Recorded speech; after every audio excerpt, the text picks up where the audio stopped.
Sorry, ये सब पता नहीं क्या हो रहा है। ये हमारी जिम्मेदारी है। We are so sorry on behalf of Mrs Kavita. It's fine, आपकी कोई गलती नहीं है इसमें। ये प्रॉब्लम कविता की है, आपकी नहीं, नव्या ने कहा। टीचर नव्या की समझदारी से काफी इम्प्रेस्ड थी। दोनों बात कर ही रही थी कि तभी अविनाश की गाड़ी वहां पर पहुंच गई। जैसे ही अविनाश गाड़ी से उतरा, उसने माहौल की गर्मी भांप ली थी। क्या हुआ? अविनाश ने पूछा। नव्या का परेशान चेहरा देखकर उसे समझ आ गया था कि कुछ तो हुआ है। क्या हुआ नव्या? अविनाश ने पूछा। नव्या का परेशान चेहरा देखकर उसे समझ आ गया था कि कुछ तो हुआ है। कुछ हुआ है, बाद में बताती हूँ, तुम अभी यहीं मेरे पास रहो प्लीज, नव्या ने अविनाश से कहा। नव्या जानती थी कि वो औरत फिर से आएगी और नव्या इस प्रॉब्लम को आज सॉल्व कर लेना चाहती थी ताकि बाद में आरव को स्कूल में कोई प्रॉब्लम ना हो। कविता ने सारी बात अपने पति सुनील को बता दी थी, जिससे वो बहुत गुस्से में नव्या को धमकाने के लिए कुछ देर में आ गया था। वो रही घटिया औरत जिसने हमारे बेटे को धमकाया, कविता ने गुस्से में नव्या की ओर इशारा करते हुए अपने पति से कहा। कविता मन ही मन अपने पति के आने पर बहुत खुश हो रही थी। वो सोच रही थी कि उसका पति पक्का नव्या को सबक सिखाएगा। लेकिन जैसे ही सुनील नव्या के पास पहुंचा तो एकदम से शॉक्ड रह गया। उसने तुरंत अपनी पत्नी पर गुस्सा करते हुए कहा, तुम इतनी बेवकूफ कैसे हो सकती हो? अरे तुम्हें बच्चों को समझाना चाहिए या बड़ों को शामिल करके लड़ाई बढ़ानी चाहिए? प्लीज मुझे इन सब में मत घसीटा करो। सुनील की बात सुनकर कविता का मुंह उतर गया था। सुनील ने अविनाश को पहचान लिया था, इसलिए डर और घबराहट में वो अविनाश के पास जाकर बोला, mister Ahuja, I am so sorry, मुझे नहीं पता था कि ये आपका बेटा है। मैं अपनी फैमिली की गलती पर शर्मिंदा हूँ।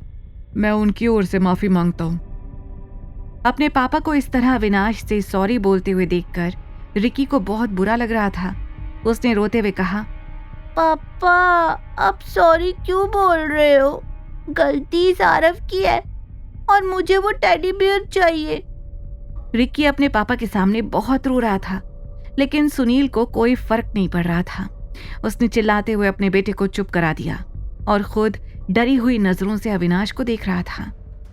मैं दोबारा कभी तुम लोगों को यहाँ देखना नहीं चाहता और आगे से आरव पर उंगली भी नहीं उठनी चाहिए, अविनाश ने गंभीर आवाज में कहा।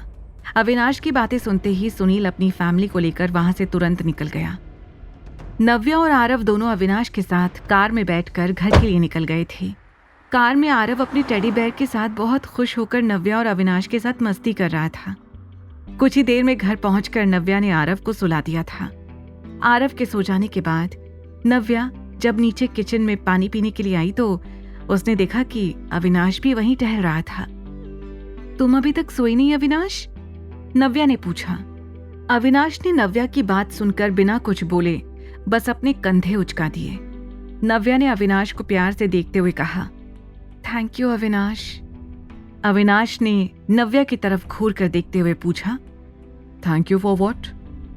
नव्या ने एक पल रुककर कहा, आज हमारे साथ परफॉर्म करने के लिए। मैंने आज तक आरव को इतना खुश कभी नहीं देखा। अविनाश नव्या की बात सुनकर एक पल के लिए चुप हो गया। फिर उसने कहा, मुझे थैंक यू कहने की जरूरत नहीं है। मैं आरव का पापा हूं, उसके लिए जो बन पड़ेगा मैं करूंगा। मैं बहुत खुश हूं कि मैं उसको आज खुश कर पाया। अविनाश की बात सुनकर नव्या को बहुत अच्छा लग रहा था। अविनाश को खुद भी समझ नहीं आ रहा था कि उसके साथ क्या हो रहा है।